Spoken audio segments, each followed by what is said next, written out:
Existen espacios donde todo se detiene. Como cápsulas del tiempo, nos invitan a su interior. Los objetos ahí nos susurran secretos.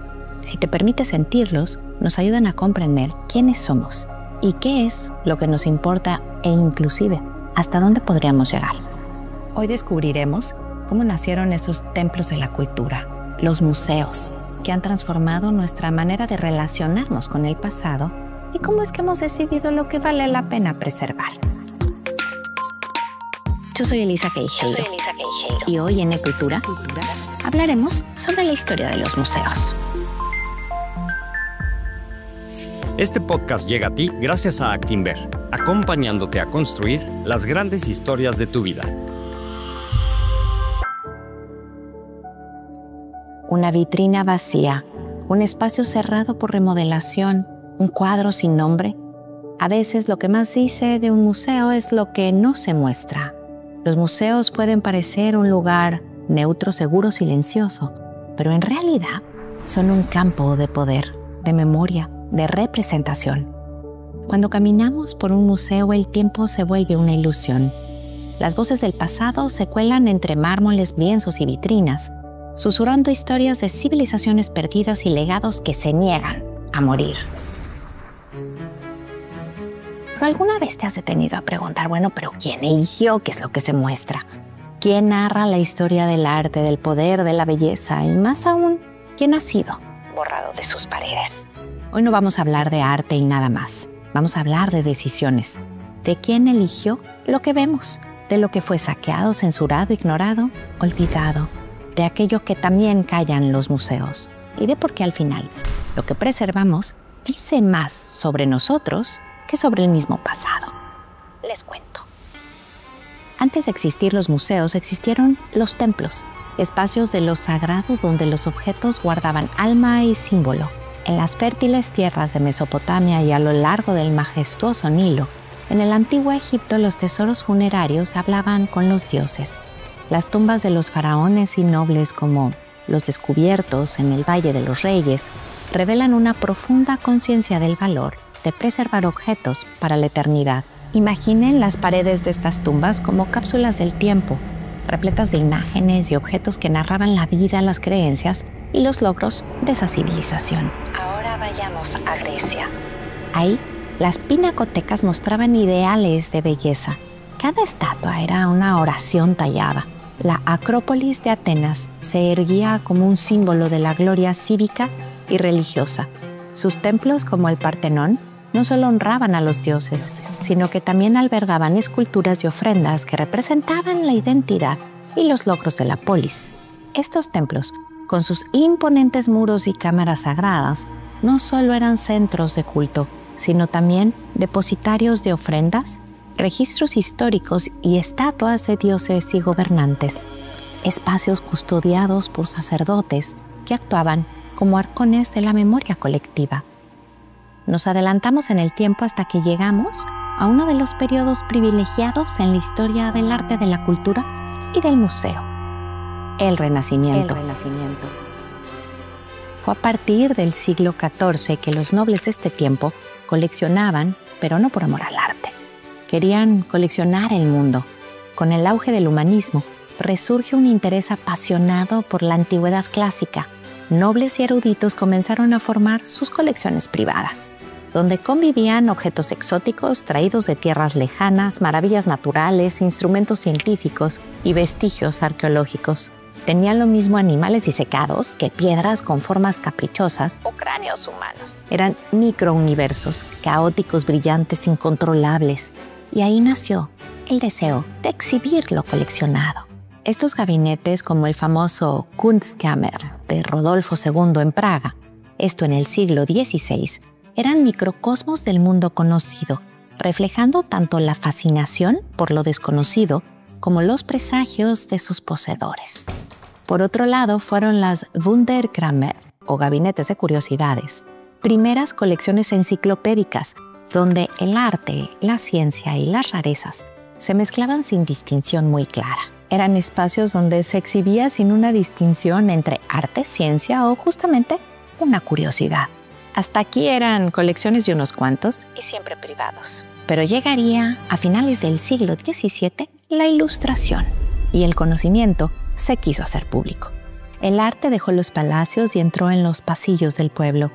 La Ilustración marcó un punto de inflexión, la idea de democratizar el conocimiento, y con esto las colecciones privadas gradualmente se abrieron al público. Por ejemplo, el British Museum, fundado en 1753 y abierto al público en 1759, se erigió como pionero de este nuevo espíritu. Imaginen las largas filas de personas vestidas con sus mejores ropas, esperando para poder entrar a este templo del saber, ansiosas ahora por contemplar las maravillas del mundo. Pero el gran parteaguas llegó con la Revolución Francesa. En 1793, en medio de la convulsión social y política, el Palacio del Louvre, símbolo del poder real, se volvió casa del pueblo. Lo que antes pertenecía a la monarquía ahora era patrimonio de todos, marcando el inicio del Museo Moderno como una institución pública con la misión de educar y elevar el espíritu cívico. Por primera vez, mirar arte no era privilegio, era derecho. Este acto revolucionario transformó para siempre la relación entre el arte, el poder y la sociedad. Ahora bien, gran parte del arte que se mostraría en estos museos fue llevado a Europa, pero como botín. Frisos griegos, esculturas africanas, códices mesoamericanos. El museo como institución, sí, también ha sido un espacio del poder del que conquista. La mayoría de las primeras colecciones de los museos europeos provenían del saqueo colonialista, de la apropiación de objetos y de artefactos de otros, premios de sus conquistas. El caso del British Museum, por ejemplo, es emblemático. Posee más de 8 millones de objetos ajenos, incluyendo los frisos del Partenón, esculturas de Benín y momias egipcias. Tesoros de civilizaciones enteras que fueron de alguna manera arrancados de su contexto original y trasladados a Occidente, a menudo sin el consentimiento de sus legítimos dueños.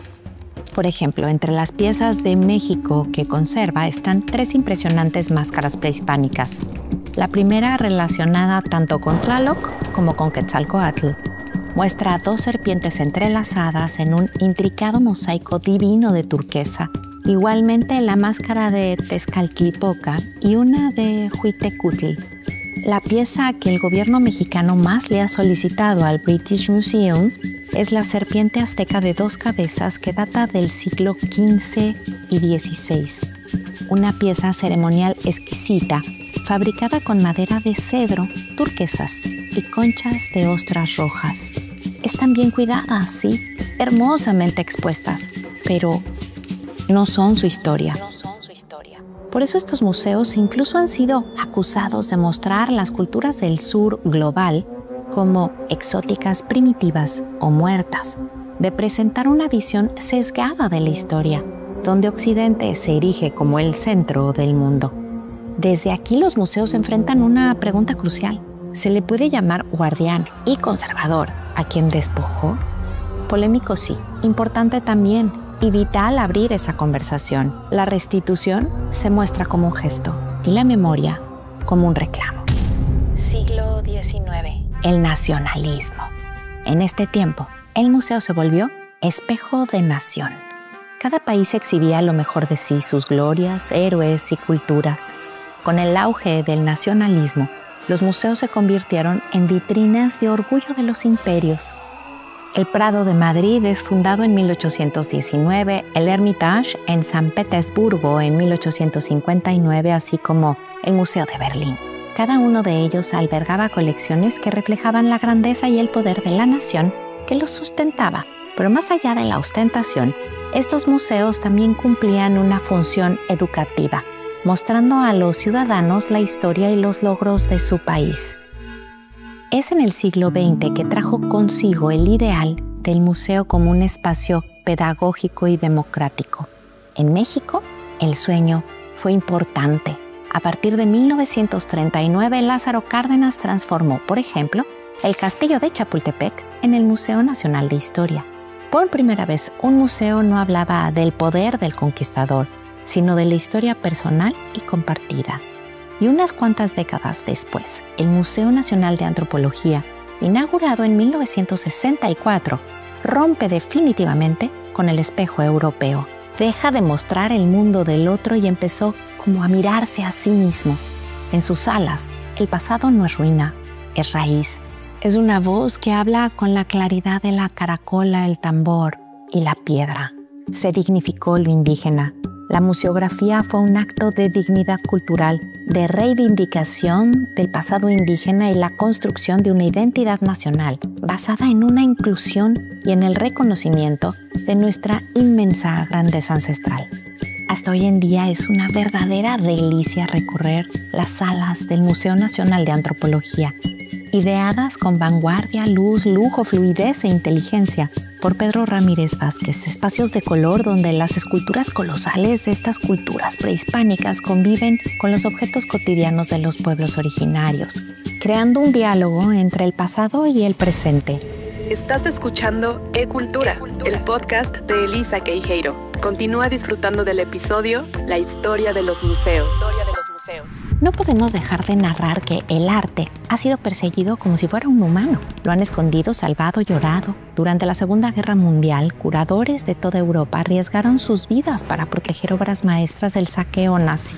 En Francia, por ejemplo, el personal del Louvre es el que evacúa más de 4,000 piezas, escondiéndolas lo mismo en castillos rurales que en iglesias y hasta cuevas. La Mona Lisa, la joya más preciada del museo, fue trasladada al menos 6 veces. Viajó envuelta en mantas como un tesoro vivo, de un escondite a otro escapando de las garras a la destrucción y el robo. Ahora hablemos de nosotras. Sí, de las mujeres, que siempre estuvieron en los museos, pero colgadas en las paredes. Desnudas, pasivas, representadas por hombres. Durante siglos, las mujeres existieron en los museos, pero casi nunca como creadoras. Fueron cuerpos desnudos, musas inspiradoras, vírgenes, mártires, representadas a través siempre de la mirada masculina. La maja desnuda, la Venus del espejo, la Inmaculada, cuerpos pasivos, ofrecidos a la contemplación. Distintas pintoras lucharon por ser reconocidas, muchas veces firmando con nombres masculinos o trabajando tras la sombra de sus padres o esposos. Sus obras, a menudo relegadas a los almacenes, apenas comenzaban a ser rescatadas del olvido. La crítica de arte Linda Nochlin planteaba en 1971 la pregunta crucial: ¿por qué no ha habido grandes mujeres artistas? La respuesta no es que no haya habido mujeres artistas, ni que no hayan sido grandes, sino que no se les abría el espacio. Por eso cuando las Guerrilla Girls, un colectivo de artistas feministas fundado en 1985, lo respondió con cifras como que el MoMA tenía menos del 5% de artistas mujeres, pero el 85% de los desnudos lo eran, lograron con esta estadística reveladora poner de manifiesto la desigualdad sistemática en el mundo del arte. Y aquí es cuando vale la pena preguntarse: ¿y qué es arte? ¿Y quién lo decide? En el siglo XX, con las vanguardias artísticas, la crisis del museo se intensifica. Artistas como Marcel Duchamp cuestionaron los límites del arte y el papel de la institución museística. En 1917, decide presentar Fontaine, que era un urinario firmado como obra de arte. El escándalo fue enorme, pero las preguntas quedaron. ¿Es arte lo que está en un museo o lo que desafía sus muros? El museo tembló. Las vanguardias rompieron las reglas establecidas, explorando nuevas formas de expresión artística. Arte conceptual, instalaciones, performance, videoarte, land art. Ya no bastaba con colgar un cuadro en la pared. El museo deja de colgar para comenzar a escuchar. Con el tiempo, estos espacios se han transformado en plataformas para el pensamiento crítico. Pasaron de ser un mausoleo a una conversación, un lugar donde se confronta el pasado, se cuestiona el presente y entonces se puede imaginar el futuro. Las mujeres ahora sí comenzaron a reclamar sus espacios y lograrlos. El feminismo irrumpió en las salas de los museos, en las galerías, en las sociedades de arte, desafiando las normas establecidas y exigiendo una mayor representación y reconocimiento. Imagínense, París, Louvre, 1939, y es la primera vez que el museo más famoso del mundo adquiere una pieza de una mujer latinoamericana, mexicana. ¿Puedes imaginar quién fue? Nada más y nada menos que Frida Kahlo, aún sin ser muy famosa en ese tiempo, con su autorretrato, El Marco, una pintura al óleo sobre vidrio. En Nueva York, una joven llamada Georgia O'Keeffe pintaba flores que parecían paisajes del alma. Y en 1946, el MoMA le dedica una retrospectiva, la primera en la historia del museo dedicada a una mujer. Y aquí en México, Leonora Carrington convertía en su taller la locura en mitología y surrealismo, y rompiendo toda la resistencia de los pintores y muralistas machistas mexicanos, se le fue comisionado un mural en el Museo Nacional de Antropología. Lo tituló El mundo mágico de los mayas. Esta obra consolida su presencia en la escena artística mexicana. Ellas hablaban de lo que nadie se atrevía, del cuerpo, del deseo, de la maternidad, del exilio. Y no solo artistas. Inmensas curadoras, coleccionistas, críticas siguieron reclamando más espacios. El Museo Nacional de las Mujeres en las Artes en Washington se funda en 1987. Fue el primero dedicado exclusivamente a las mujeres artistas. Así también el Museo de la Mujer en la Ciudad de México busca visibilizar las luchas históricas del género, y el Brooklyn Museum ha incorporado narrativas feministas, queer e indígenas en sus exposiciones. Mujeres creando arte, dirigiendo museos, encargadas de la difusión cultural e inclusive rediseñando la forma en que el arte se mira y se habita, como la arquitecta mexicana Frida Escobedo, que desde el año pasado fue encargada para la ampliación del MoMA en Nueva York. Si quieres escuchar desde una perspectiva única la evolución de la mujer dentro del ámbito de los museos y lo que significa ser guardiana de nuestra memoria, no te pierdas en este mismo podcast la conversación de Elisa con Valentina García Burgos, directora de los museos Casa Estudio Diego y Frida y Museo Mural. Hoy el museo ya no impone, pregunta, ya no narra en una voz única, escucha coros, ya no se encierra. Se tiene que abrir. Los muros de los museos ya no son inquebrantables, se agrietaron, se transformaron, y por estas aperturas entró la luz, una luz que ilumina nuevas perspectivas, que da voz a la historia que antes permanecía en la sombra. Los museos del siglo XXI están en plena reinvención, pero quizás el cambio más profundo está en cómo entendemos la función del museo en la sociedad contemporánea. Hoy ha adquirido un papel público, mucho más amplio que el de sus predecesores. Ya no debe de ser solo un custodio del conocimiento y la belleza, sino un facilitador de experiencias significativas. Es así el museo moderno, que parece apuntar a nuevas formas de entretenimiento, ocio, como espacio también de reflexión, de crecimiento, de conexión. Los museos ahora son esenciales para poder preservar la memoria cultural en un mundo cada vez más digital y efímero. Se han convertido en estos espacios donde el pasado tiene sentido en el presente, donde las comunidades se pueden encontrar y se reconocen, donde se construyen puentes entre generaciones. Hoy más que nunca urgen estos diálogos de respeto intercultural y de pensamiento crítico. Y sí, cuando salgamos de un museo nos llevaremos más que el recuerdo de obras maestras. Nos llevamos preguntas: quiénes somos, de dónde venimos y hacia dónde vamos. Cuestionamos quién tiene el poder para contar nuestras historias. Así es que, la próxima vez que entres a un museo, no solo mires lo que hay en las paredes. Pregúntate por lo que falta, por las historias no contadas, por los silencios, porque un museo es ante todo un espejo de nuestra sociedad, y lo que vemos en él o lo que no vemos dice tanto de nosotros como del pasado que pretendemos preservar. El ciclo continúa, de la voz a la tablilla, de la tablilla al códice, del códice a la imprenta, de la imprenta a la pantalla y quizás algún día a formas que aún no imaginamos. Los museos han sido, sí, esos santuarios de la memoria, lugares donde el arte y la historia intentan sobrevivir al olvido, donde las creaciones de la humanidad se preservan para las generaciones futuras. Y saben, siempre que haya alguien dispuesto a contar nuestras historias, a indagar y promover su difusión en los museos y fuera de ellos, así como del otro lado, alguien más queriendo escuchar, aprender e integrar en su vida estas historias, mientras recordemos y cuidemos y respiremos nuestro propio espejo en esos muros, pasillos, terrazas, pantallas, galerías, físicos o virtuales, importaremos como seres humanos y nuestra huella nos rebasará, convirtiéndose en un recuerdo inmortal. Este episodio de E-Cultura llegó a ti gracias a Actinver, acompañando a quienes están dispuestos a construir las grandes historias de su vida. Todos los episodios de los podcasts E-Cultura y Atrévete a Hacer de Elisa Queijeiro los puedes encontrar en Spotify, Apple Podcast, YouTube y en la página elisa.mx.